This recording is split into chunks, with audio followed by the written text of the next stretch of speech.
မင်္ဂလာပါရှင်ဒီနေ့တော့ကျမတို့အညာရဲ့အညာရွှေလို့ခေါ်တဲ့ခညက်စစ်စစ်လေးတွေဘယ်လိုချက်လဲဆိုတာပြပေးမယ်နော်ခညက်ချက်ဖို့အတွက်ထမ်းပင်မြင့်မြင့်ကြီးတွေပေါ်မှာအသက်နဲ့ရင်းပြီးတက်နေရတဲ့ထမ်းတက်သမားဦးလေးကြီးတွေစီကထရေချိုလက်လက်ဆက်ဆက်တွေကိုအရင်သိမ်းရပါတယ်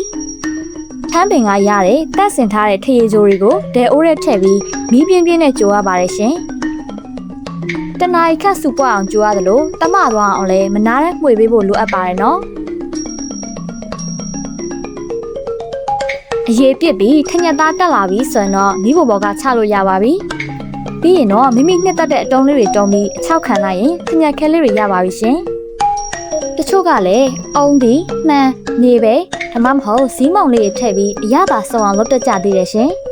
။ထညက်မှာတခြားထညက်နဲ့ခန်းသီးထညက်ဆိုပြီး2မျိုးရှိပြီးအရာကလည်းအဖြူနဲ့အညိုအနှဲငယ်ကွဲပြားပါတယ်နော်။ထညက်ကတကြားထက်ပိုချိုသလိုအစာချေစနစ်ကိုလည်းကောင်းမွန်စေလို့ရှေးကလေးကအချိုတဲစရာအဖြစ်တောင်းနေကြတာပါ။ပူကင်းချင်တော့မကြီးသီးနဲ့ထညက်ကိုရေးစိတ်စားနိုင်ငယ်ချိန်ပြီးတောက်လို့ရသလို